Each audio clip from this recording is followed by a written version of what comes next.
In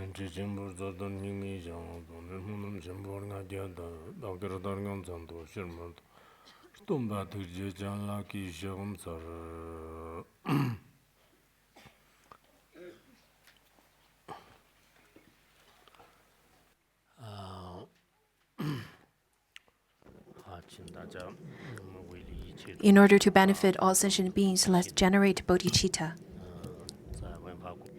During listening to the Dharma, let's properly listen.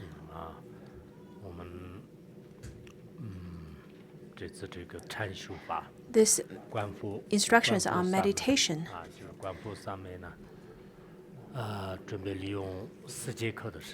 We are going to use 4 classes to learn this text. Yesterday we had 1 class, and today is the 2nd, tomorrow and day after. In total, we only have 4 classes. In fact, this kind of meditation in the West, even the East, what we call yoga or meditation, there are different ways of describing it.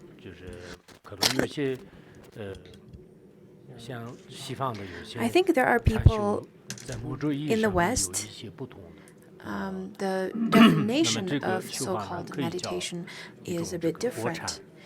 What we can describe this kind of meditation is the meditation about seeing the Buddha. This is one of the most important methods of meditation. With or without belief,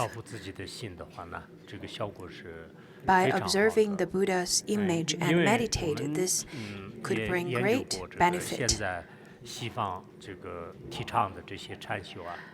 In the West, what they call meditation, there are only a few methods that's taken out and then transformed into a method that the Westerners could understand, and then they call it meditation.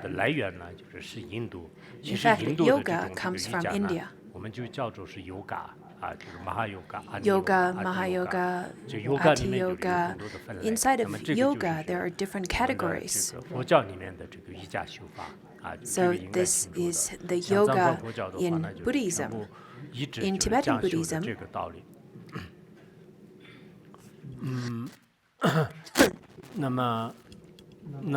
That's how we learned the yoga or meditation. In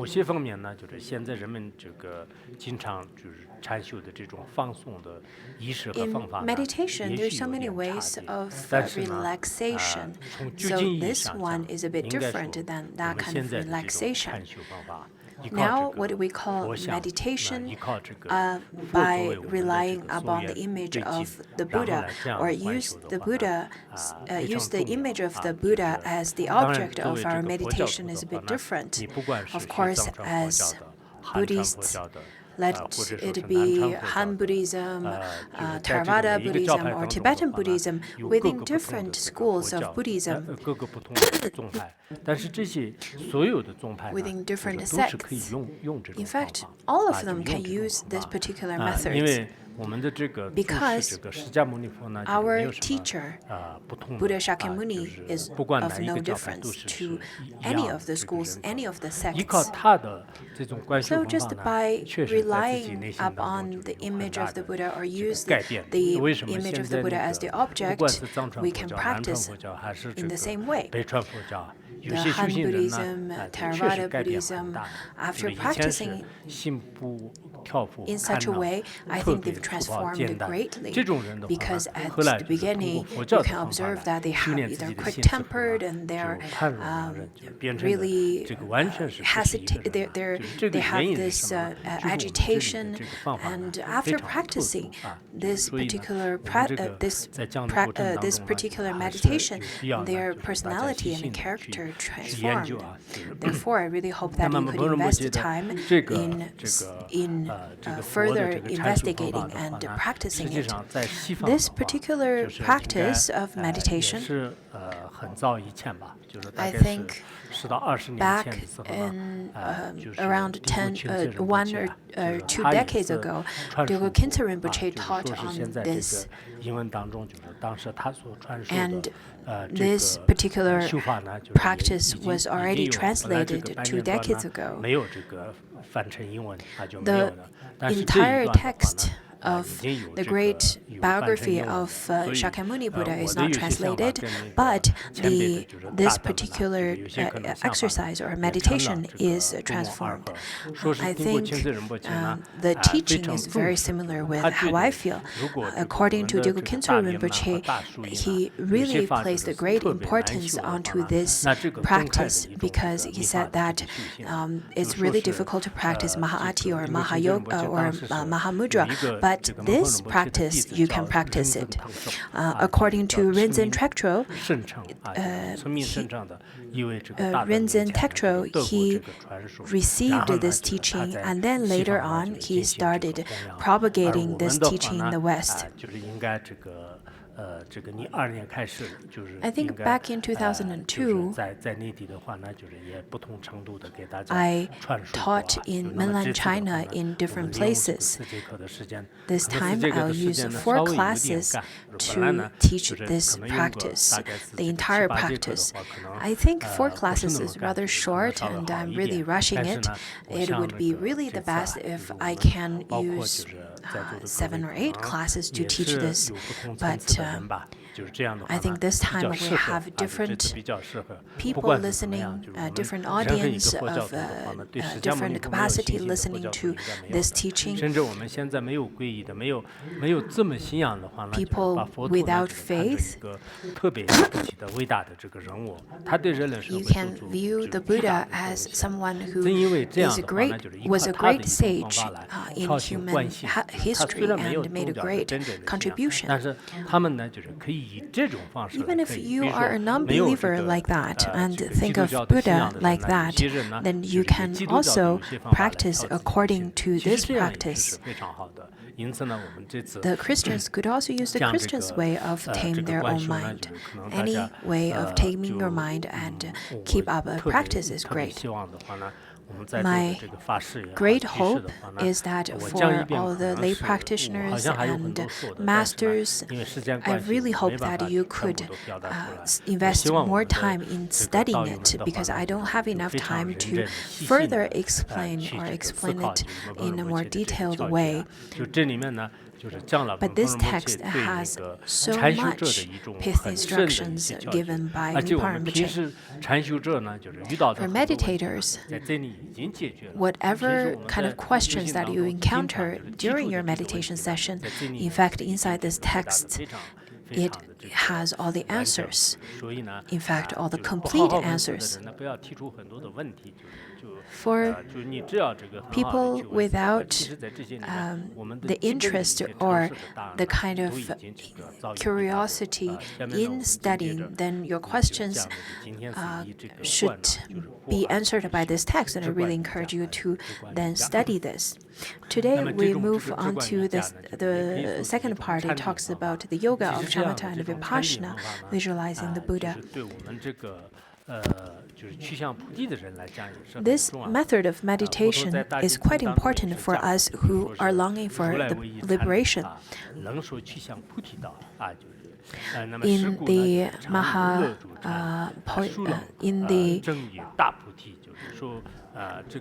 Mahavaipoya Mahasamgata Sutra, it says that the Tathagata taught that only meditation can lead to Buddhi.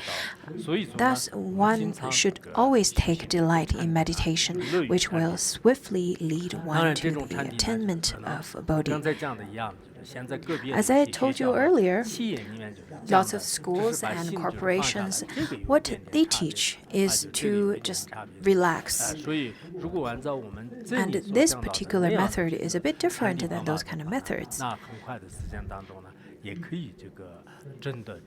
If you practice according to this this method, then you will be able to swiftly attain the Bodhi.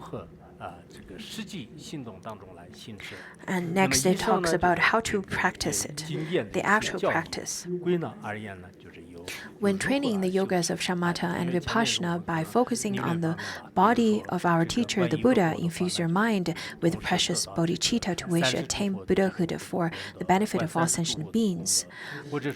At first, in the first chapter that we learned was the merit and the theory of meditation. It talks about how if we search for the mind, inside or outside, you won't be able to attain it.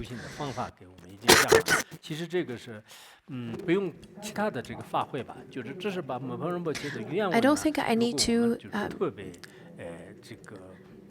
extensively explain it, so I'm just going to briefly talk about it according to the words and sentences composed by Mipa Rinpoche. I translated this about 17 years ago, and when I then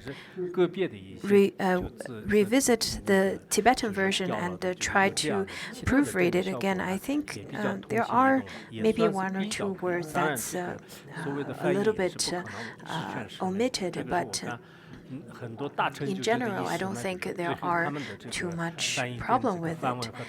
It's easy to understand. You can never get a perfect translation. Even for the greatest translators in history, they could make some mistakes even during proofreading. Their misspellings and typos and some omission and so on. So no one really clapped for me, therefore I clapped for myself for such a translation.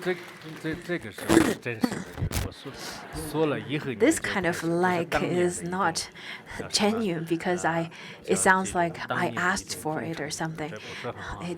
It almost seems kind of hypocritic. So generate bodhicitta. Let it be meditating on the image of the Buddha or any types of meditation. The first step is to take refuge and then generate bodhicitta. And then you think in such a way, at this time when I have obtained the support of freedom and reached and met Tathagata's teaching, I will put aside all worldly activities which, although such practice as making offering to the Tathagata's form and so on, to generate immeasurable merit, these accumulation of merit based on material wealth, after all, are something that Tathagata advised mainly for householders. Over here, there's a deletion of a negative result.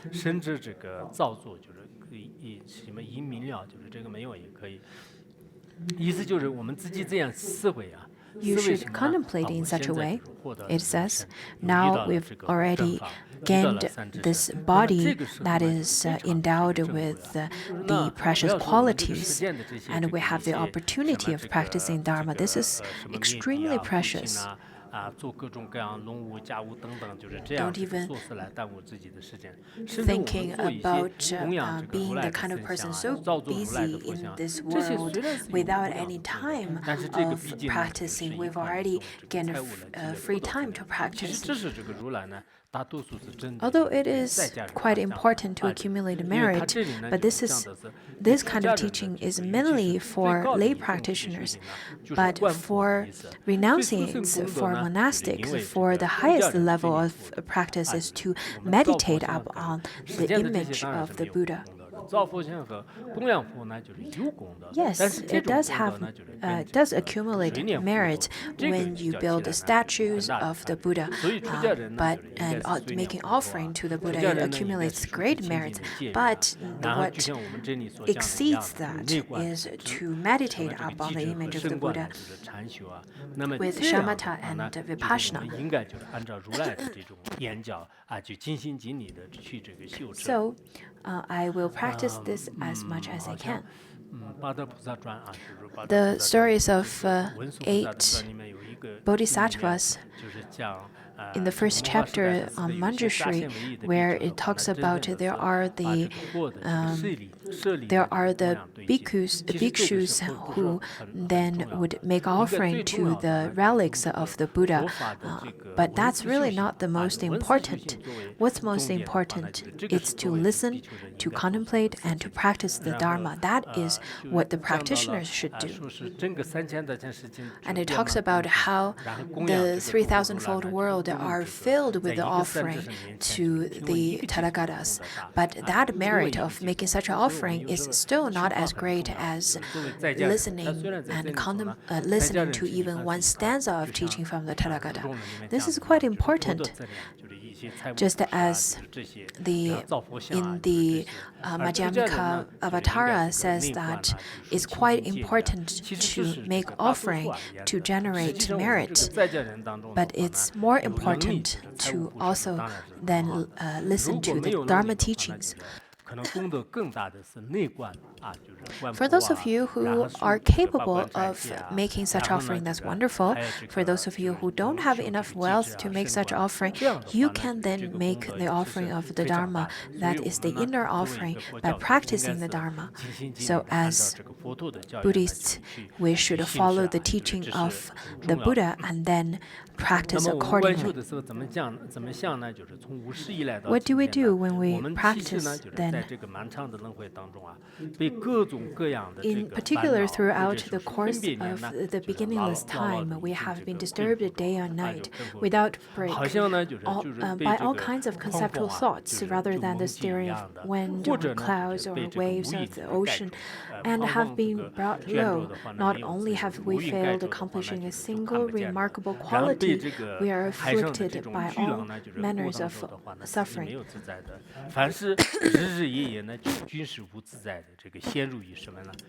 We have no freedom, that we are covered by the dark clouds and we are on the waves of the ocean, have no freedom of our own fate, but manipulated by the outer conditions. And then it says that since that is so, I will not free myself, however I can from the mire of these different conflicting thoughts. We should really contemplate in such a way that I should practice diligently, because look, life is so difficult. Life as a human being, this human body is so difficult to obtain, and it's so precious. And now I finally even encountered the correct Dharma. I finally encountered the good friend or the good teacher. Now I have all the favorable conditions. I should then seize such opportunity and practice diligently, because in the past I've been dwelled in the mire of dark clouds, in the waves of ocean, and without any freedom of myself, for myself. But now I have all the freedom to then liberate myself. I have all the favorable conditions. So we should have a sense of passion. We should have a sense of diligence and happiness to then practice, because knowing that it's so difficult to obtain the human body, so difficult to encounter the correct Dharma, then why shouldn't I seize such opportunity to practice? Don't be like jaded practitioners who only take those in the surface meaning, but not understanding what it means.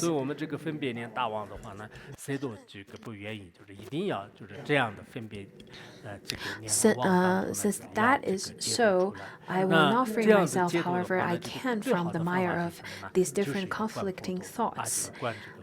None of us want to have afflictions and conflicting thoughts. So what do? You should then focus on the Tathagata's body, because even just for an instant, focusing on the Tathagata's body, which is such great merit and significance.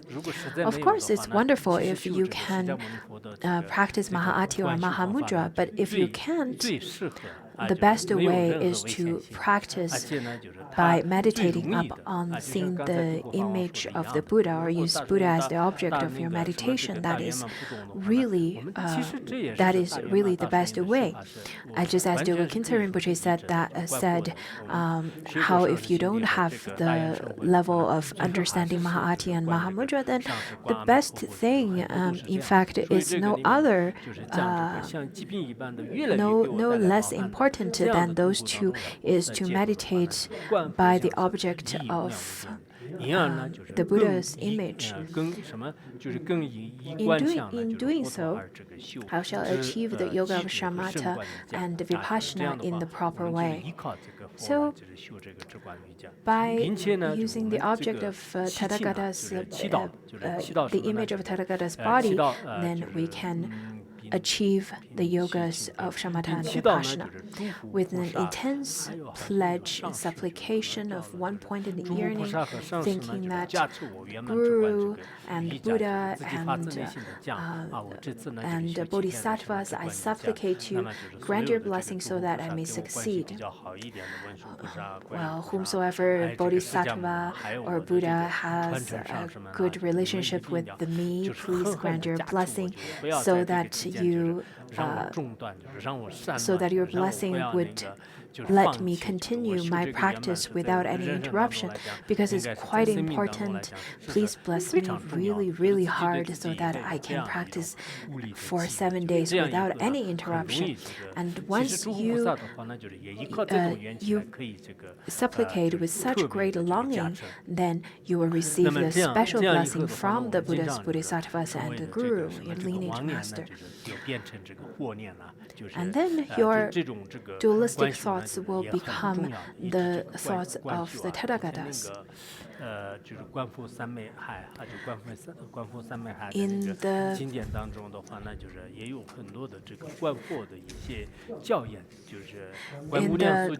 Pratyupana Samadhi Sutra, where it talks about give lots of teaching on how to meditate with the object of the Buddha and the merit of it.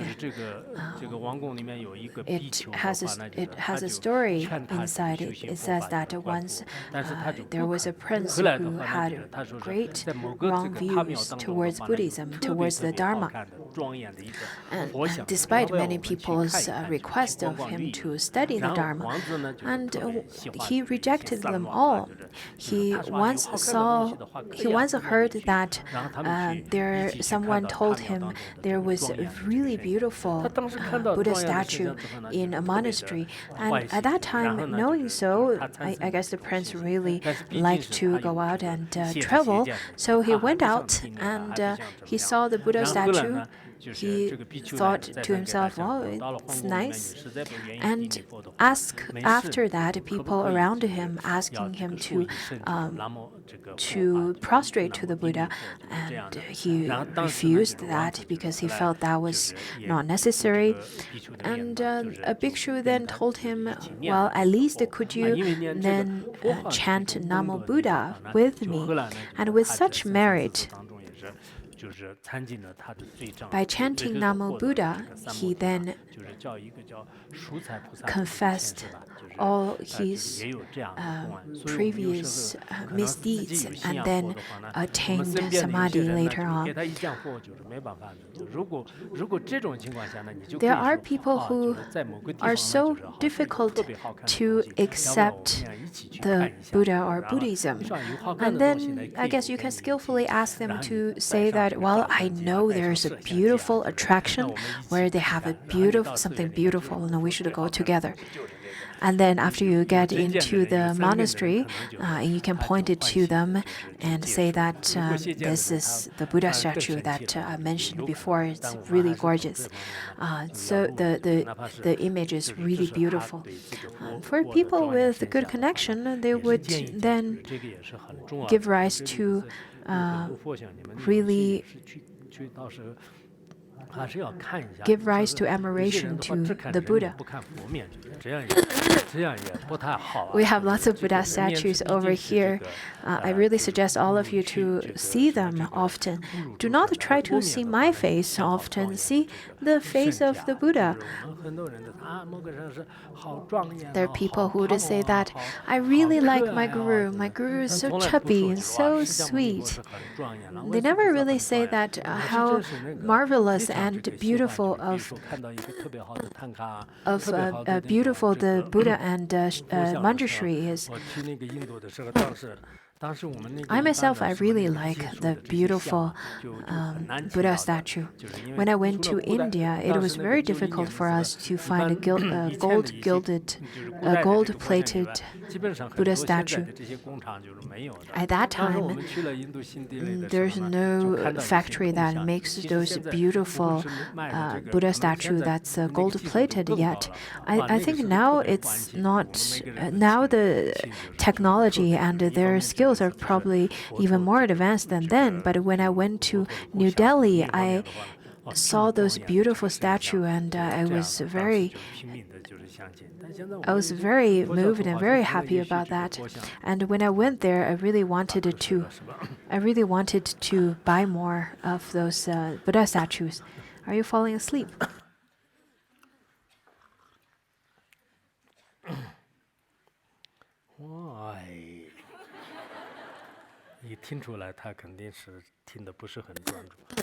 I can hear from his sound that he's not paying attention.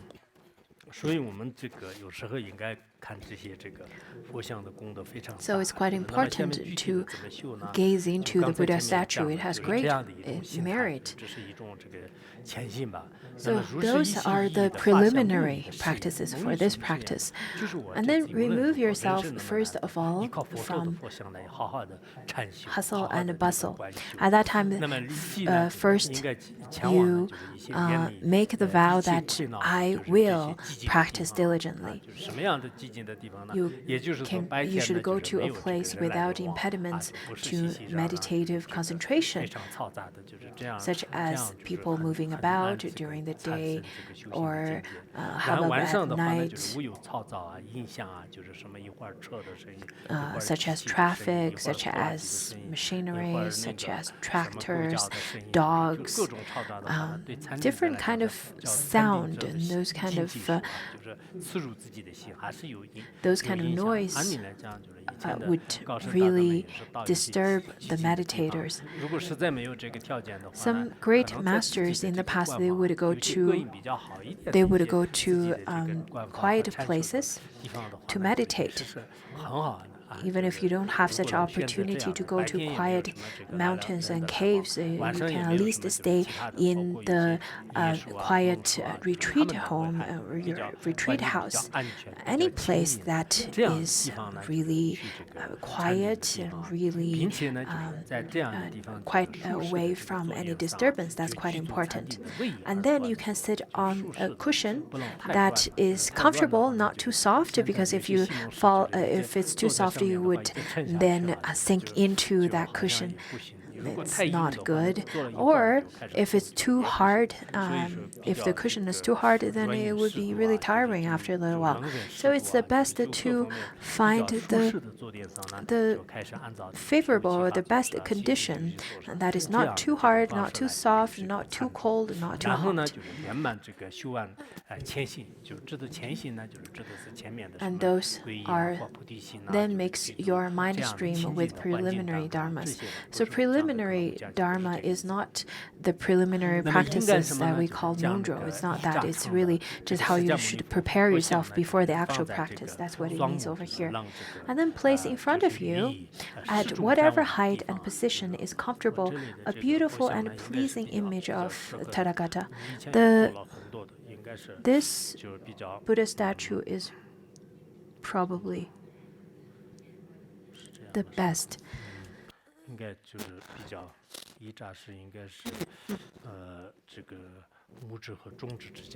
It should be between thumb and your middle finger. That's the perfect size for meditating upon.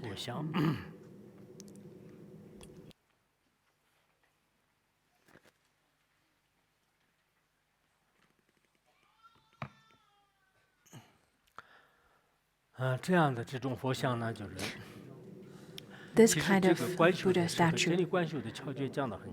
Over here, the meditation visualization is very well described.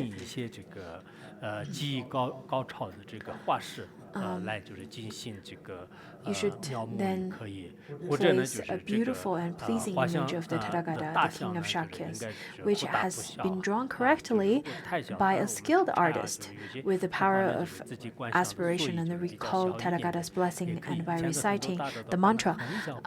It's okay sometimes if you can bring a small one when you're traveling. Some Buddhist masters in the past that they would bring something much smaller, but I would suggest you to bring something about this size. It's quite important for you to have a properly sized Buddha statue in your shrine. Or pictures.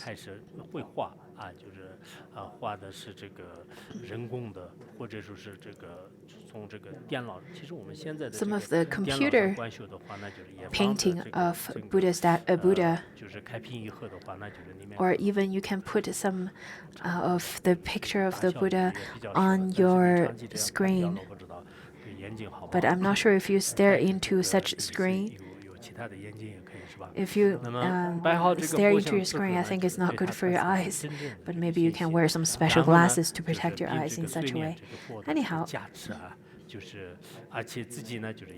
with the power of aspiration, recall the Tathagata's blessing, and by reciting the essence of causation mantra, consecrate the image.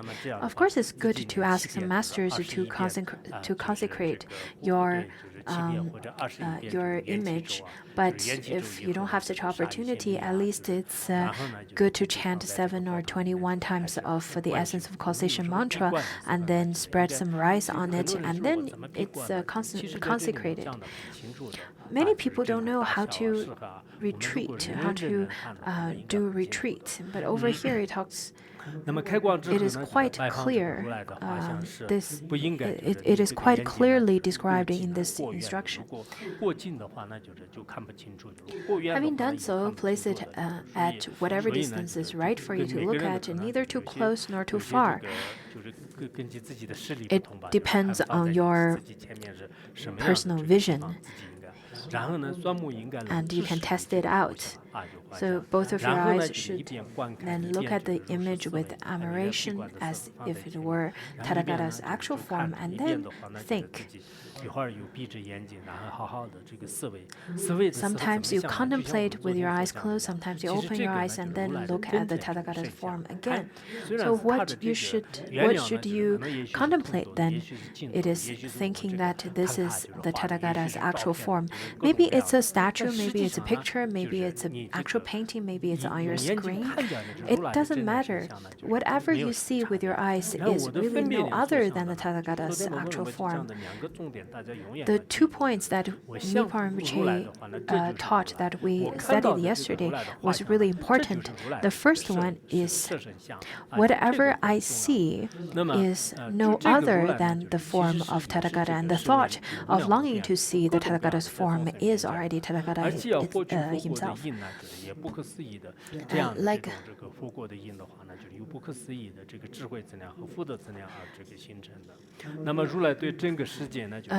Since Tathagata is adorned with 32 excellent marks and 80 excellent signs, seeing him is without disharmony.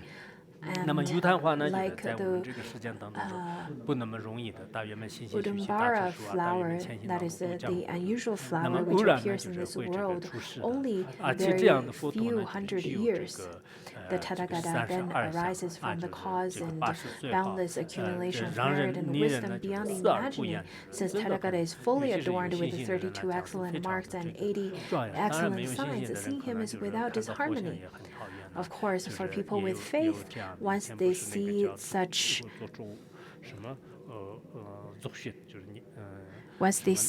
a form, they'll have more they'll have more faith. But for people without faith, and because of such karma, maybe then they will feel even more disgusted by the beautiful signs of Tathagata. So I suggest to you that whenever you go to different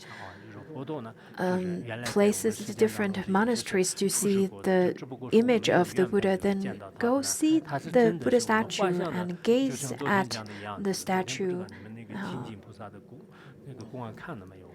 I'm not sure if you read the Great Exertions story. If you haven't, then you can't listen to my class. If you don't read it yourself, just relying on me, that's not good. So you really have to read it, okay? Before next class. If you really want to listen to next class, you should finish your homework. Your homework I gave you yesterday.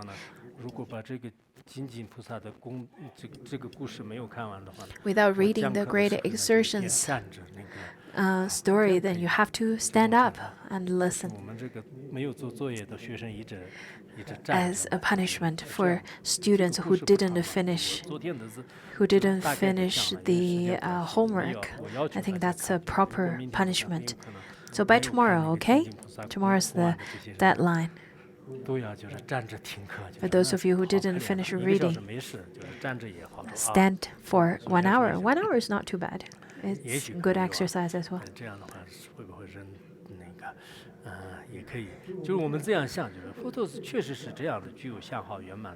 We shouldn't think in such a way that in the world of gods, the extremely clear and steadfast and noble Rupakaya are seen in common by all sentient beings of that world at time.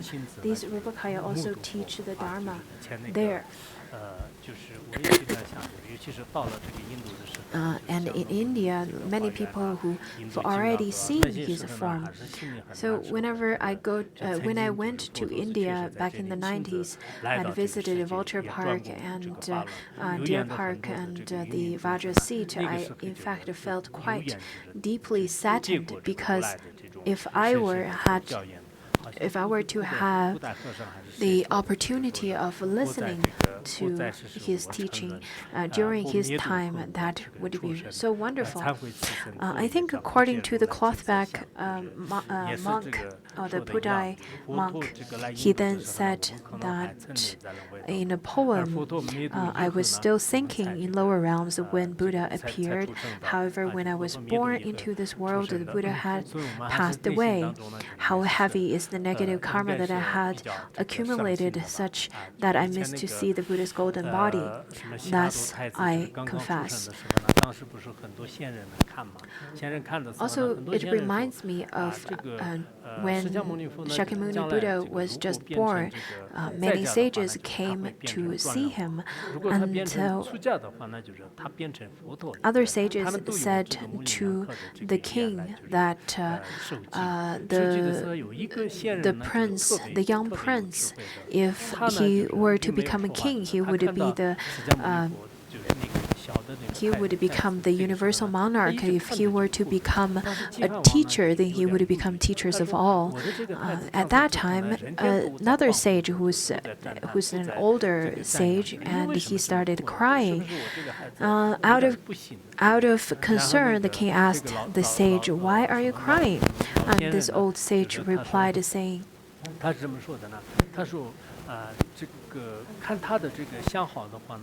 "Simply by gazing his face, I know that this young prince won't become the king. I know indeed he will become a renunciate, and then he would become the teacher of all."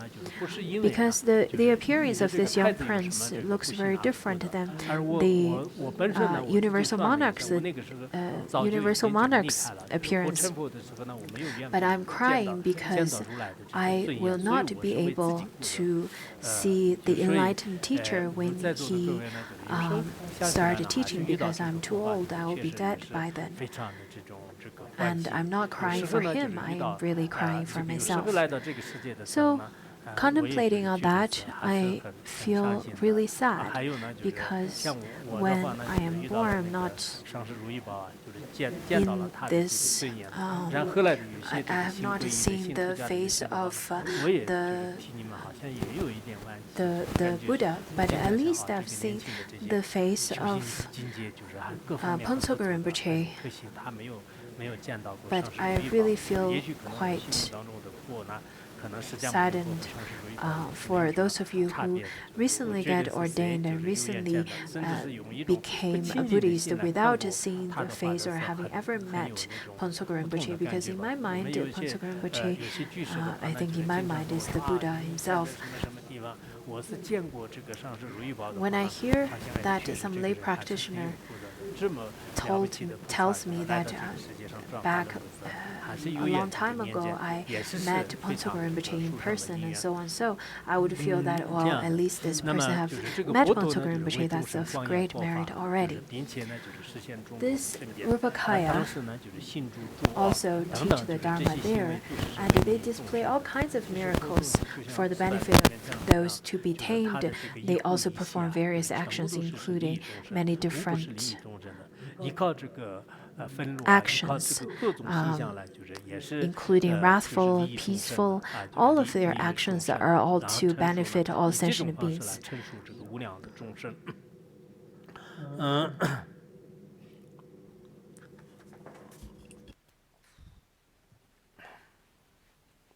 Mm-hmm.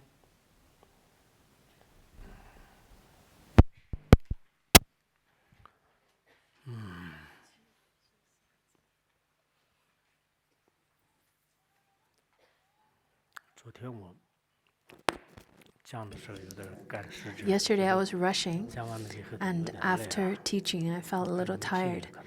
I think for those of you in my audience are probably also felt a little tired. I have to say, all of you present over here, you do have a good attitude by listening to the Dharma.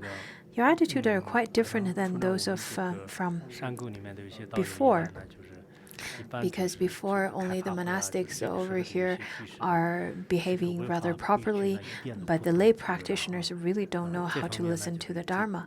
But now I really feel that in the recent years, I feel the lay practitioners have progressed, and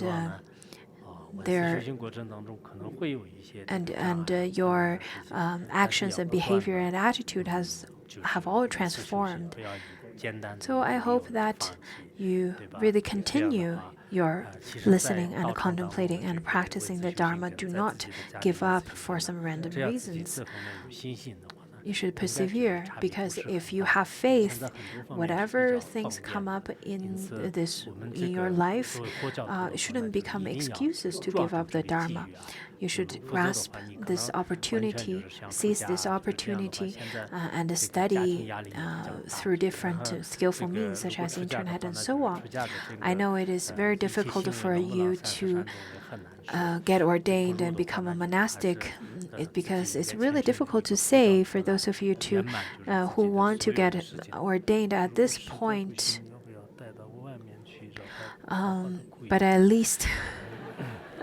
But at least you can practice as lay practitioner for now, rather than giving up.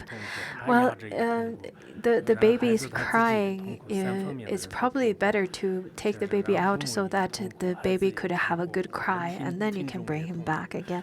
Otherwise, it's quite a bit of suffering for all of us. 这样的就是这是这个佛陀有这样的这种无量的这个方法来就是利益众生。这个无等大师本是释迦牟尼佛呢，可能这个前面的我们的大师，我们的大师的意思。这个无改为无等大师本是 Our teacher Shakyamuni, Buddha, line of the Shakyas, was born into the royal line of Shakyas and eventually attained enlightenment, after which he taught the Dharma to Bodhisattva Shravakas and many other gathering of being at Vulture Peak and elsewhere. He went through all the 12 deeds. at the beginning, being born in the palace, enjoy the palace life,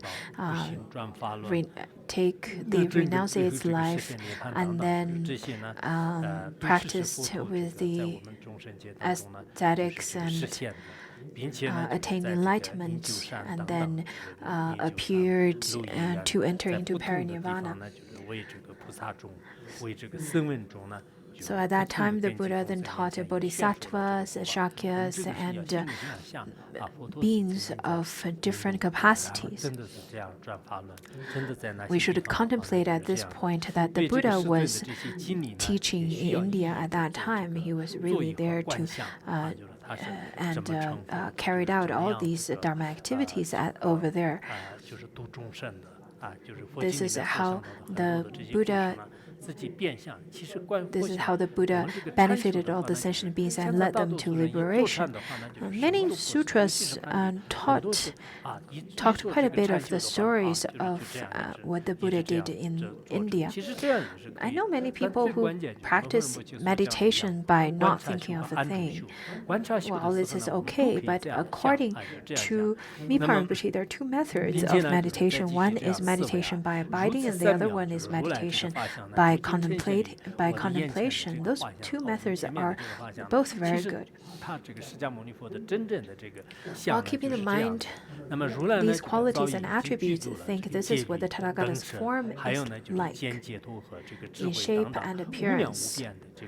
The Tathagata is the embodiment of discipline, samadhi, supreme knowledge, complete freedom, and gathering of the wisdom, and seeing of complete liberation, and so on. He is endowed with immaculate qualities and are beyond imagining and cannot be adequately conveyed even onto the very limits of space itself. He went through all the obstacles and difficulties in his past lives. He offered his body and offered everything that he had to accumulate merit and to benefit sentient beings. Many stories by Ashvaghosha and stories according to different sutras. Do not think of them only as a folklore or fairy tale. Do not take them as some kind of fairy tale, because this is not reasonable. Just because it's far away, just because all of those things that happened are long time ago, and it doesn't mean that it didn't happen.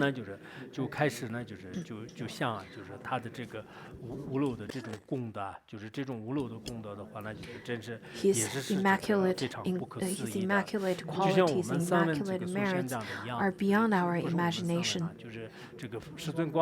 In the great biography of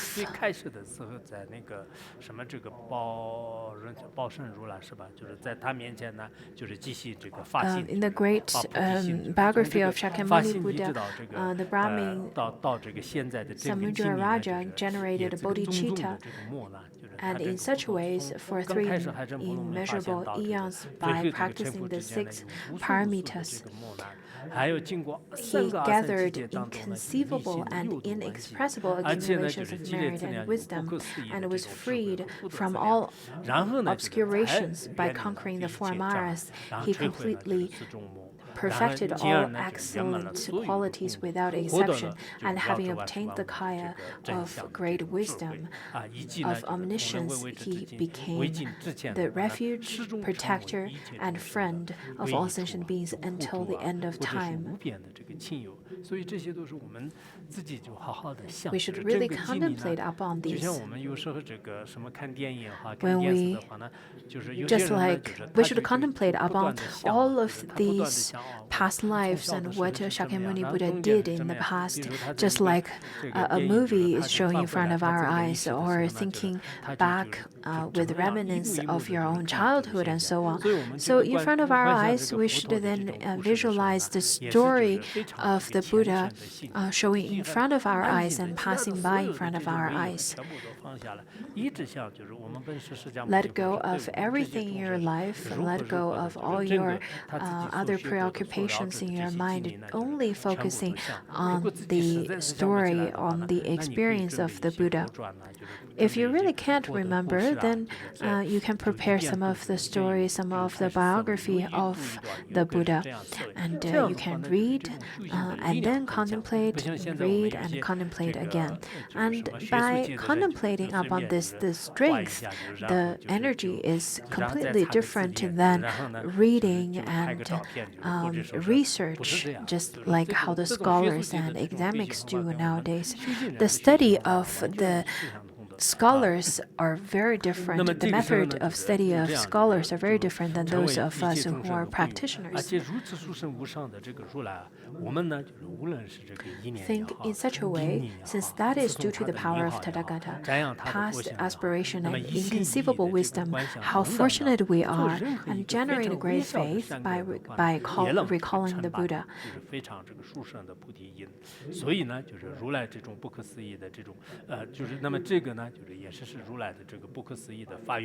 That's because of the great aspiration by the Buddha from the past. Even if you prostrate for 3 times at night, or chanting Namo Buddha Shakyamuni, or the mantra of Shakyamuni Buddha, Ponsogo Rinpoche has empowerment called planting the virtuous root of liberation,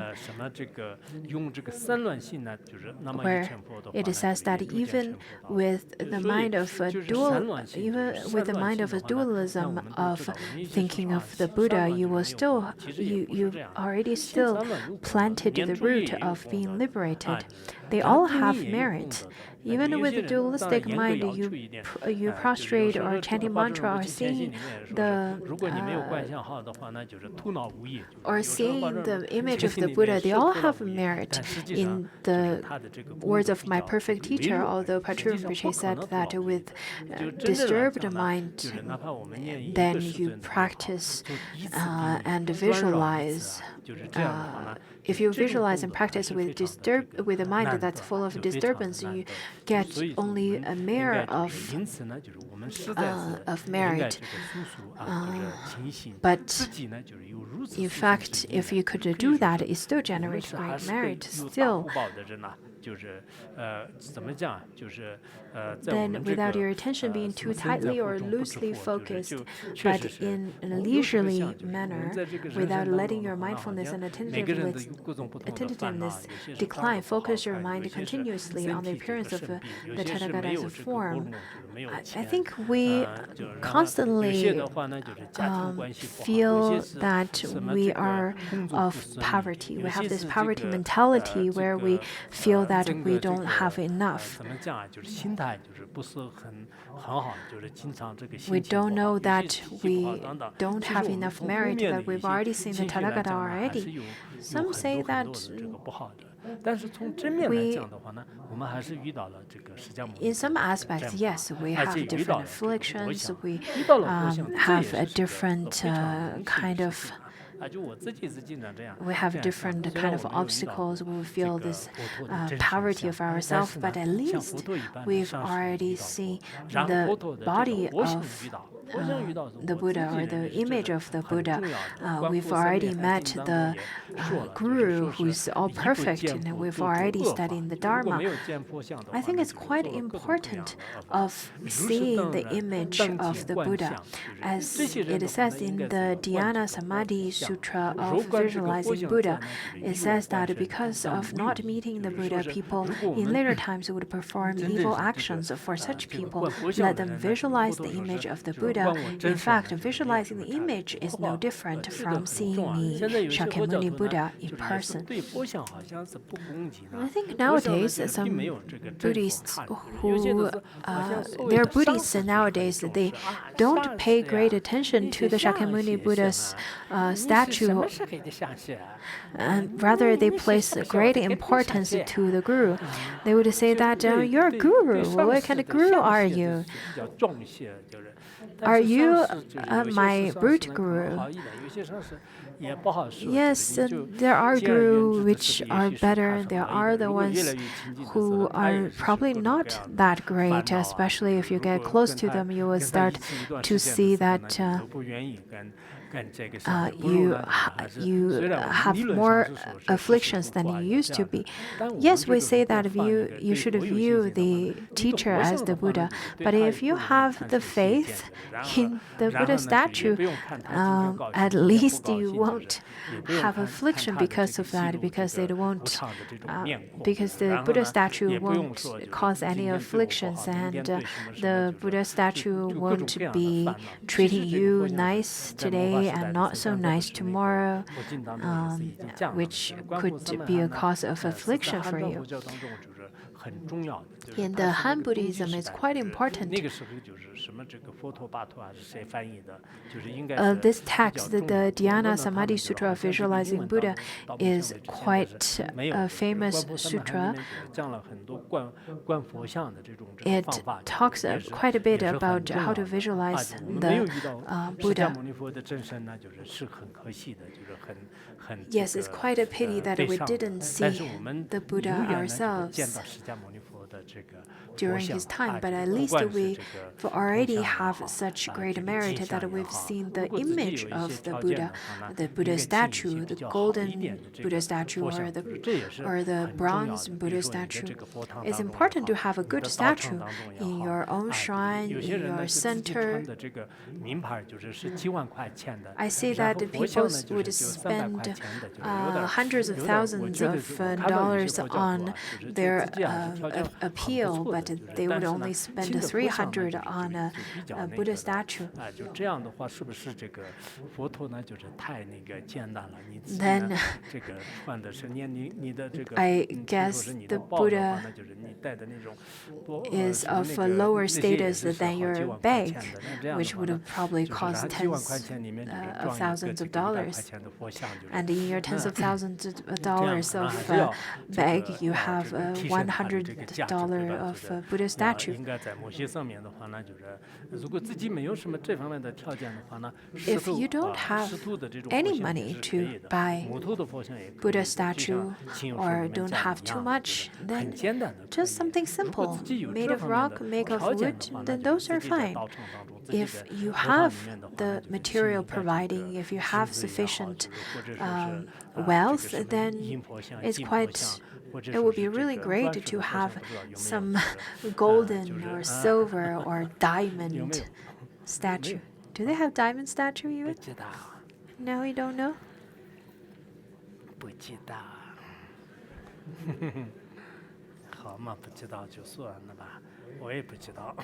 Okay, if you don't know, I don't know either. 一遍入世这个观想啊，就是一遍呢就是随念佛陀，同时呢就是升起坚定的信心，还需要什么注意的呢？就是说这个观破这个碎念，就是画像的时候，就是它的这个画像和动作的这种心思呢，不能过激，不能过速，紧张呢就是。Tentatively and attentiveness decline. Focus your mind continuously on the appearance of the Buddha's form. If you are too tight, it's not helpful. If you're too loose, it's not going to succeed either. practice, you shouldn't be too loose or too tight. Or anything, you shouldn't go on to any extremes.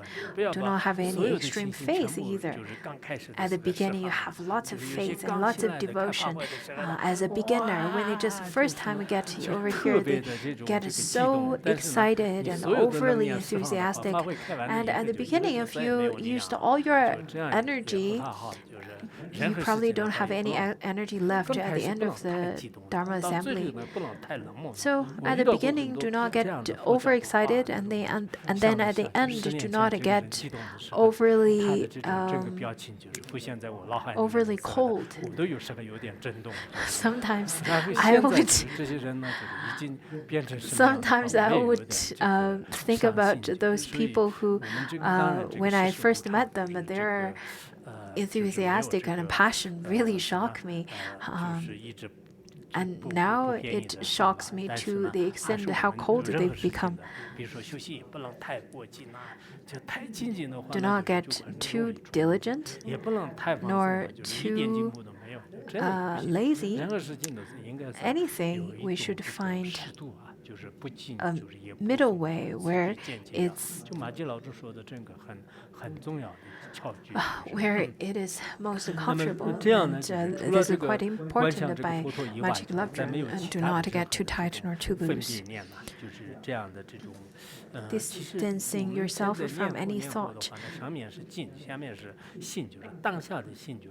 When we chant the Buddha name, we should use the mind to chant the Buddha name, and not rather than as it is said in the Han Buddhism poem, where it says that you are only chanting the name of the Buddha with your mouth and not with your mind. If you're just chanting Amidava or Vajrasattva, but without visualizing, without thinking of the Buddha. Just as Vajrasattva that we're going to chant this time, every year we would ask everyone to chant 400,000 times of Vajrasattva mantra. Usually, I ask people to practice about 2 weeks in advance. On June the 1st, I went to celebrate the International Children's Day with the kids, so I forgot to make the announcement this year.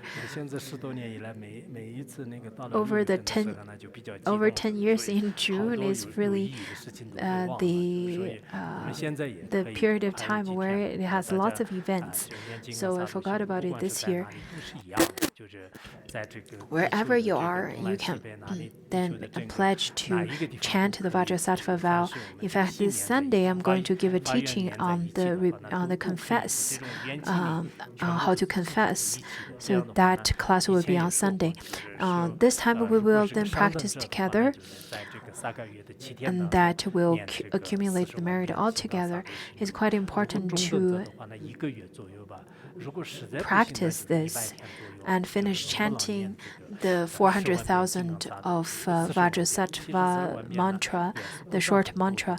In fact, the ones of higher capacity should be able to finish the chanting within 7 days, and the ones with a medium capacity should be able to finish within 1 month, and the ones with lower capacity can finish it within 3 months. Just as how we should practice our body, exercise our body as a practice, we should also exercise our mind and prepare for death and confess all of our sins. We've made lots of mistakes and conducted lots of non-virtuous deeds. And by chanting the Vajrasattva mantra, we should be able to confess all of our misdeeds in the past. It does have such power, so I really encourage you to one-pointedly visualize Vajrasattva and participate in this Dharma assembly wholeheartedly. Eventually, you should focus one-pointedly without interruption as much as you can. In short, practice progressively the 9 methods of mental abiding until you achieve one-pointedness of a mind of the desire realm. 上述的这些修行内容啊，就是这样观修这个佛陀是非常殊胜的。在观相的时候，我们可以观想 of great merit when you can visualize the Buddha, and during such you should look and focus upon the body in general, or in order to obtain the noble Dharma and to pacify dullness, focus particularly on the Ushnisha, the crown of the Buddha's head, because Ushnisha is the manifestation of immeasurable merit of the Buddha.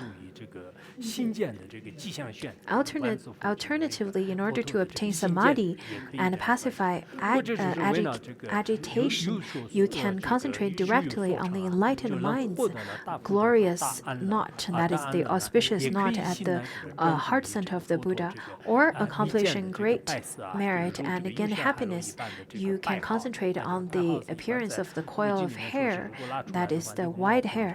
Once you pull it from it is said on the sutra that if you pull that coil of hair, it could go very, very far. That's one of the specialty of the special character or trait of the Buddha, and that's between the Buddha's eyebrow, which is white as a snow conch and curls to the right. In order to make the great melodious sound of the Dharma pervade the whole world and to benefit sentient being by teaching the Dharma, fix your mind on the form of the throat, the source of 60 qualities of melodious speech at the conch of the Dharma, with its 3 lines and so on. Wherever you feel inclined to focus, concentrate your mind there unwaveringly. In the words of my perfect teacher, how it describes the way we should visualize Vajrasattva, sometimes we should then fix our mind on the face, on the appearance, sometimes we should fix on the adornments, sometimes we should fix our mind on the beauty of the body, sometimes we should then focus on the merit and the deeds that the Tathagatas all conducted to benefit sentient beings. You can visualize whichever way, but your mind should then fixed on the mind. You should then fix the mind on the body of the Tathagata, and we will practice together for 3 minutes. Whatever method you could use.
下面呢，会讲这样的这种观修啊，就是这样的观修。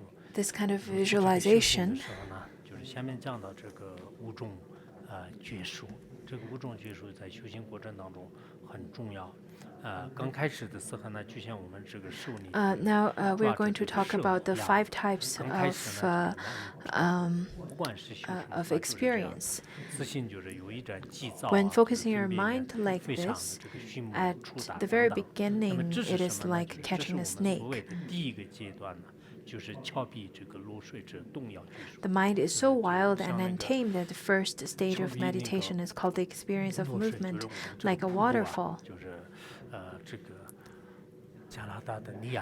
Niagara Fall in Canada, and many places. If you've ever seen a waterfall, you can probably reminisce yourself with how your mind works, because at first you will notice your mind is moving really fast, just like the waterfall. It goes very swiftly, and the mind is very wild. So this stage of meditation is called the experience of movement, like a waterfall. At this stage, you have the impression that your mind is in constant motion. From the sutra requested by Sabahu, this mind is like lightning, wind, and clouds, like the waves of a giant ocean, cunning, indulging in everything it desires, moving, staying. I must certainly tame it. The mind can be tamed, although right now it's like a wild monkey. It seems it's untamable, but it can be tamed. But just like clouds, sometimes it gathers and become really cloudy, and sometimes it disperses and become really clear. The sky would become really clear. So just like that, our mind can be tamed and can be changed. If we debate and talk every day, then our mind won't be tamed, so I have to meditate. I think since all sentient beings have fallen under the sway of this completely distracted mind, I will persevere without giving in to laziness, come what that may. I think many people really do attach great importance to meditation. It is really good that you listen and contemplate the Dharma, but what's more important is to practice it. Of course, you do need listening and contemplate. Otherwise, how do you know how to practice, right? Then it says that I will persevere without giving in to laziness. Laziness is quite a big obstacle. According to the treatise on great perfection of wisdom, where it says that the attitude of laziness destroys all kinds of merit, just like the great fire burns down the wild forest, which reminds me of the great forest fire that burned down acres of forest in United States and Canada. Trees and grass, all of those, even houses would be burned down with such great fire. So that is laziness that could destroy all kinds of merit. Therefore, I really think you should be diligent and persevere. Do not only think about eat, food and drink and movie and playing with your cell phone. If you are doing all those kind of things as a Buddhist, then it's such a pity. You're just wasting your time.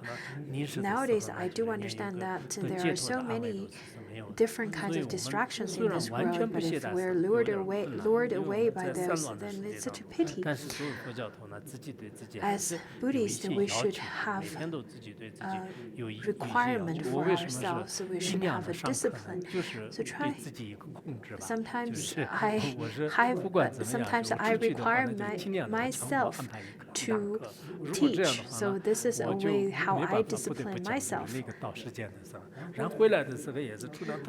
whenever I go out and teach, then I try my best to add classes into my schedule.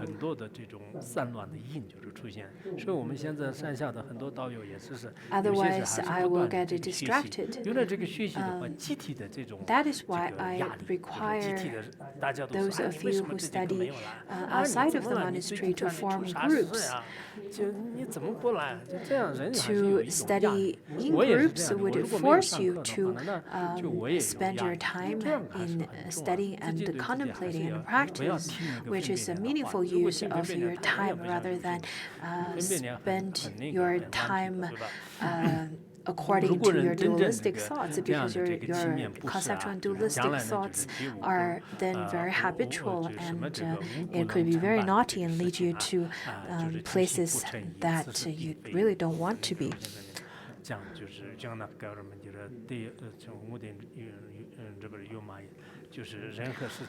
According to the way of a bodhisattva, it says that as long as you persevere and familiarize yourself with that, you will definitely be able to succeed in them.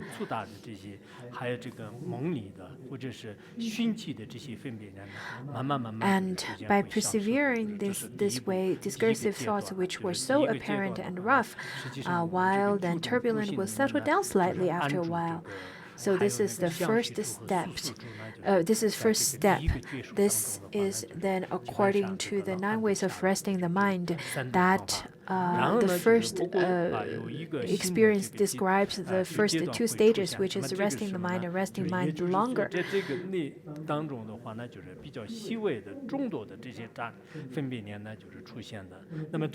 But there will be business of many different thoughts. That's just like a bubbling stream of restless mental activity. That is called the second meditation experience of attainment, like a river flowing through a narrow canyon. The example is used because although a river running through a narrow canyon is still very turbulent and noisy, it is a little slower than a waterfall. If you keep persevering and continue the practice, then you will feel that inwardly the mind thoughts are slowing down and you are able to remain with object of focus. So this part talks about the third and fourth out of the 9 ways of resting the mind, which is continuously resting the mind and fully settling the mind. And then we're talking about the third experience. If you examine carefully, you will see that you are still involved in a continuous stream of many subtle conceptual thoughts. This is the third experience, called the experience of familiarization, like a general flowing stream. Just like how our thoughts are. Yes, coarsely, it seems that we don't really have lots of thoughts, but subtly, there are many thoughts that are still bubbling up.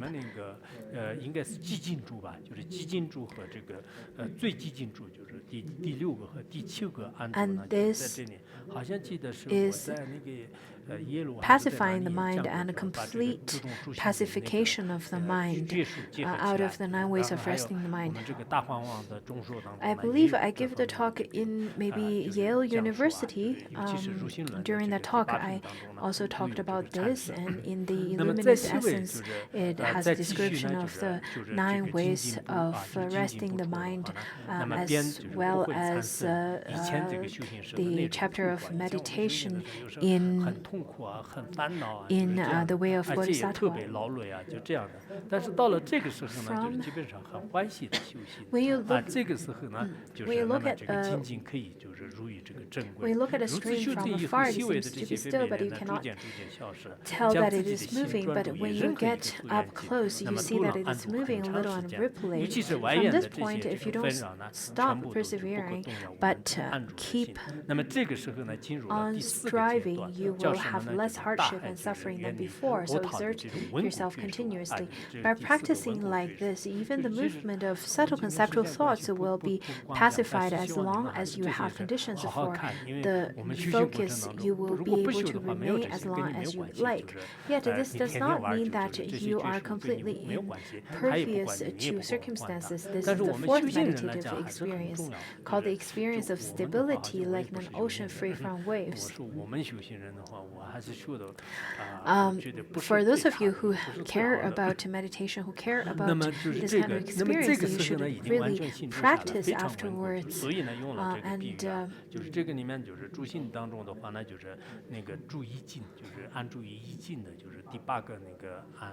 And this is the eighth one, as one pointedness out of the 9 ways. And having reached this far without having to undergo great hardship, the fifth meditation experience perfection, like a mountain, will arise as long as you continue to familiarize yourself with the state over time. This is synonymous with effortless engagement. The mind naturally mixes with whatever you focus on, and without a need for any effort. Remain steadily wherever you want. Let it be visualizing, let it be practicing or chanting or anything. It would be very easy for you to get into that. Your mind can be then extended to the outside. You can then also retract your mind inside. It will listen to you. Rather than nowadays, our mind is like a 3-year-old child who do not listen to you.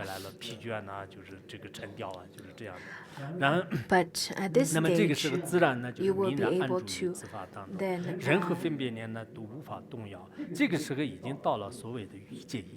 at that time, you'll be able to then control and tame your mind. Conceptual thoughts no longer have the power to shake the mind. This is the accomplishment of what is called one-pointedness of a mind of desire realm. For those of you who studied Abhidharma, you probably know this state that is called the one-pointedness of a mind of desire realm. That's the fourth level of meditative realm. And at that level, you'll be able to obtain different kind of insights and miraculous powers. For those of you who studied Abhidharma, probably know this more clearly. And then at this time, various experiences resulting from the mind's abiding will also arise.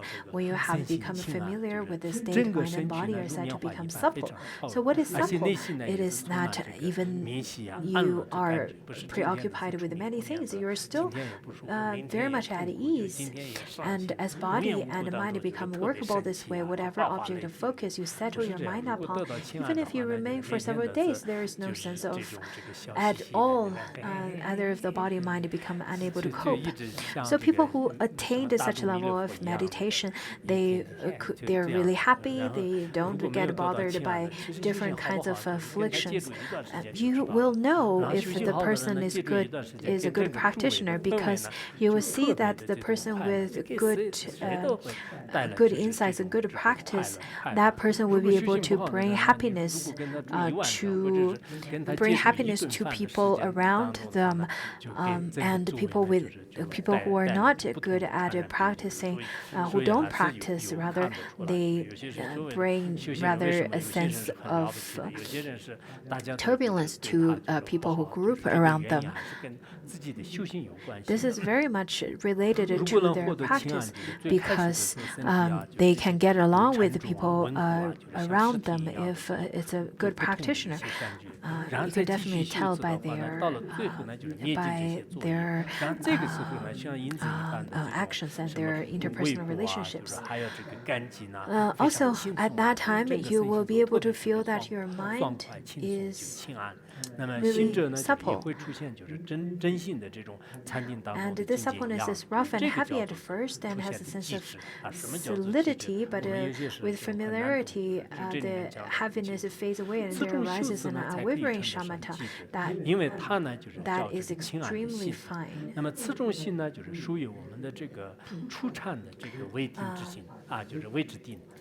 that is extremely fine and clear, like a shadow, a mirror of meditative concentration that is accorded with the main part of the practice. This kind of meditation has the name of shamatha. So for those of you who don't know what shamatha is, since it is a mind endowed with suppleness, it also corresponds to the aspect of the first meditative absorptions capable preparatory stage, that there is nothing that this kind of meditative concentration is incapable of, be it meditation with conceptual focus or meditation without concepts.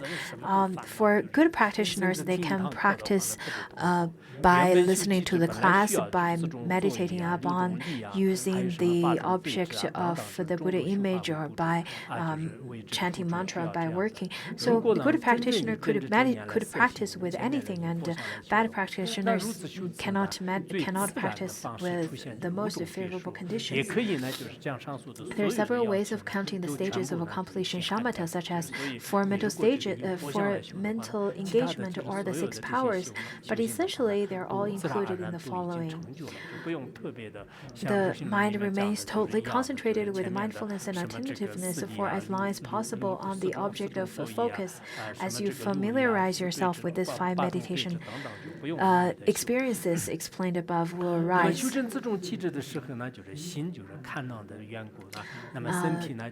When you have accomplished shamatha in this way, the strength of the mind's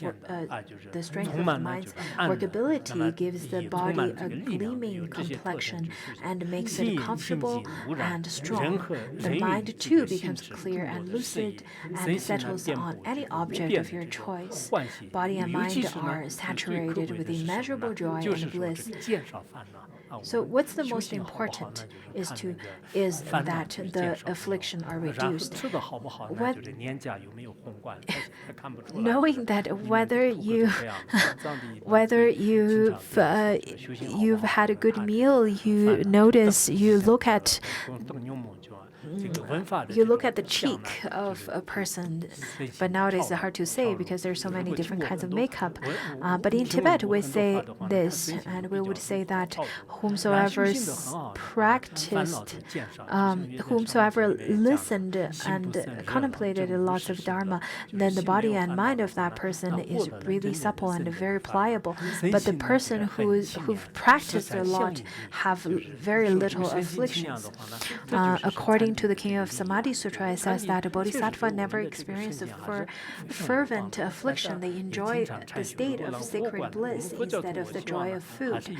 Both their mind and body are always in this cool state of peace. There are the benefits of endeavoring in meditation. At that moment, when you practice to such a state, you will feel this immeasurable joy and bliss arising.